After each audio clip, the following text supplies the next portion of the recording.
कल मैंने देखा, आपको भी बुरा लगा, मैं आपके कमरे में जब चाय पीने आया, आपने मेरे साथ अपना दुख शेयर किया कि जब एलजी साहब ने भाषण शुरू किया, ये सारे खड़े हो गए नारे लगाने। क्या कश्मीर फाइल्स टैक्स फ्री करो, और पीछे से 2 जने कह रहे थे दारू की दुकानें बंद करो।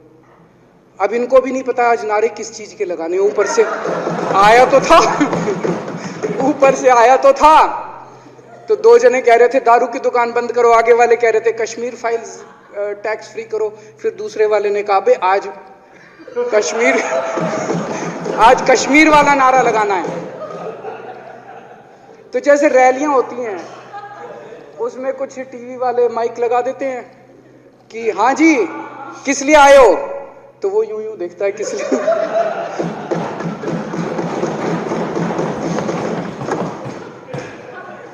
क्या हाल बना दिया इनका।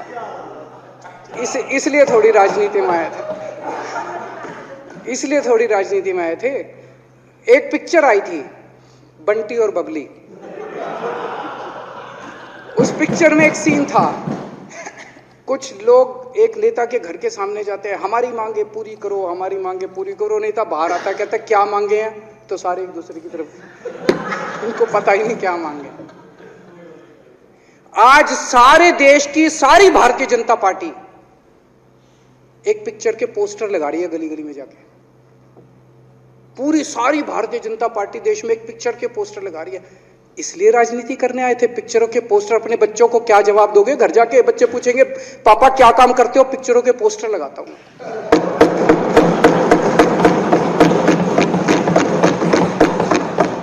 8 साल केंद्र सरकार चलाने के बाद अगर किसी देश के प्रधानमंत्री को विवेक अग्निहोत्री के चरणों में शरण लेनी पड़े, तो इसका मतलब उस प्रधानमंत्री ने 8 साल में कोई काम नहीं किया।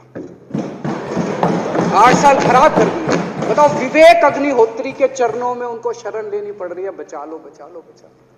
अगर किसी प्रधानमंत्री को कह रहे हैं कश्मीर फाइल्स टैक्स फ्री करो, अरे यूट्यूब पे डाल दो, फ्री हो जाएगी। टैक्स फ्री क्यों करा रहे हो? इतना ही तुमको शौक है, विवेक अग्निहोत्री को बोलो यूट्यूब पे डाल देगा, सारी पिक्चर फ्री है, सारे जने देख लेंगे एक ही दिन के अंदर। टैक्स फ्री की क्या जरूरत है? यूट्यूब पे क्यों नहीं डाल? कल एक मैंने अखबार में पढ़ा, हरियाणा के अंदर एक भारतीय जनता पार्टी का ही एक एमएलए था, उसने कहा आज मैं पार्क के अंदर इसकी फ्री स्क्रीनिंग करूंगा। तुरंत विवेक अग्निहोत्री का ट्वीट आया खट्टर साहब के, खट्टर साहब देखो ये फ्री में कर रहा है, इसको बोलो टिकट लेके करेगा। भाई साहब, कश्मीरी पंडितों के नाम पे कुछ लोग करोड़ों रुपए कमा रहे हैं, और तुम लोगों को पोस्टर लगाने का काम दे दिया। आंखें खोलो, क्या कर रहे हो तुम लोग? वो करोड़ों कमा गया, कश्मीरी पंडितों के नाम पे करोड़ों कमा गया, और तुम लोग पोस्टर लगाते रह गए।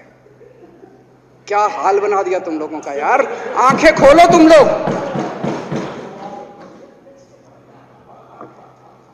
भेड़ बकरियों की तरह हाँक रखा है पूरे बीजेपी वालों को, भेड़ बकरियों की तरह हाँक रहे हैं। एक दिन बोले 3 का कृषि कानून लेके आए हैं, बहुत शानदार है, और फिर नीचे मैसेज आया भाई सारे जने तारीफ करो मोदी जी की। सारे बोले वाह मोदी जी वाह, क्या मास्टर स्ट्रोक है। और मेरे को याद है इसी सदन के अंदर इन लोगों ने उन 3 कानूनों की खूब तारीफ की थी, बोले क्या मास्टर स्ट्रोक है और क्या शानदार कानून लेके आए।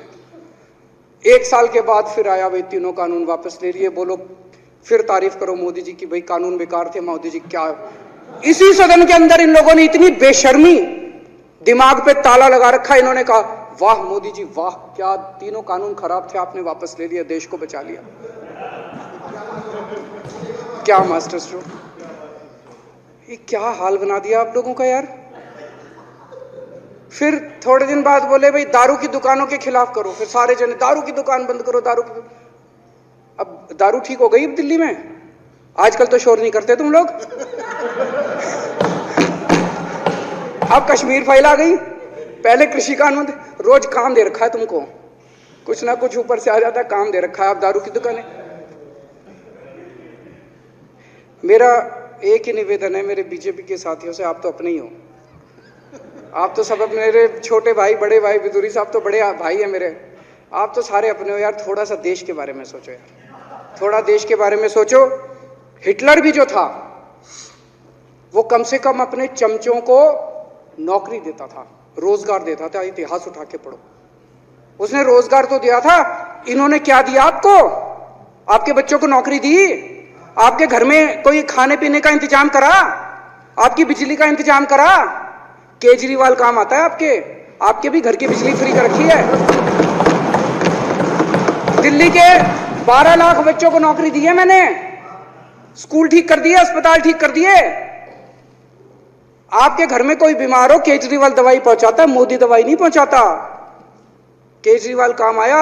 मैं बीजेपी के सारे कार्यकर्ताओं से कहना चाहता हूं, थोड़ा सा दिमाग खोलो। बीजेपी के सारे सपोर्टर्स को कहना चाहता हूं, थोड़ा सा दिमाग खोलो। ये भेड़ चाल बंद करो, भेड़ बकरियों की तरह हाँक रहे हैं ये आपको, ये सब बंद करो। दिमाग खोल के सारे जने बीजेपी छोड़ के आम आदमी पार्टी में आ जाओ।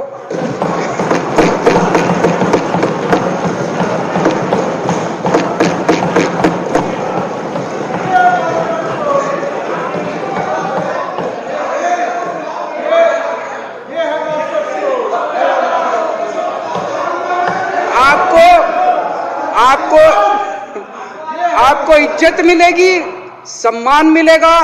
आपसे कतई झूठे नारे नहीं लगवाएंगे। राष्ट्र निर्माण में आपको साथ लेंगे, हम राष्ट्र निर्माण करेंगे आपके साथ मिलकर। ये पोस्टर भी नहीं लगवाएंगे झूठी फिल्मों के। और जो भी करना हो, कम से कम यार ये पिक्चर का प्रमोशन करना तो बंद करो। ये गंदे लगते हो तुम लोग, अच्छी शोभा नहीं देता आप लोगों को। यार आप अच्छे आदमी हो, कुछ करने आए थे राजनीति में, कहां पिक्चर के पोस्टर और प्रमोशन करने में लगा दिया।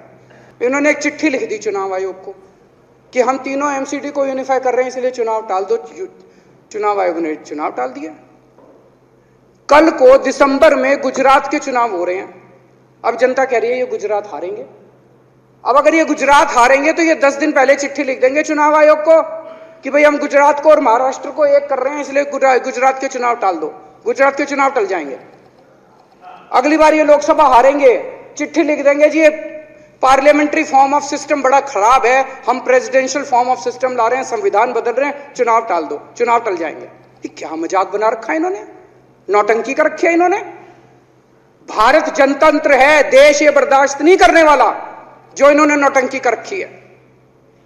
कहते हैं हम दुनिया की सबसे बड़ी पार्टी हैं, हम तो जी दुनिया की सबसे छोटी पार्टी हैं। फिर भी डर गए तुम लोग।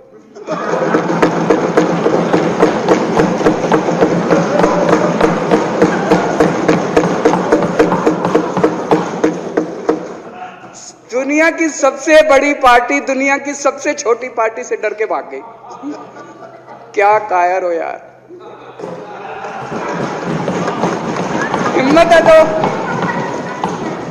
है तो चुनाव लड़के दिखाओ बीजेपी वालों, मान जाएंगे तुम। हिम्मत है तो चुनाव लड़के दिखाओ। कहते हो 56 इंच का सीना है, नहीं तो मान लो 56 इंच का सीना नहीं है, झूठ। नहीं तो मान लो कुर्ते के नीचे 56 इंच का सीना नहीं है, झूठ है ये।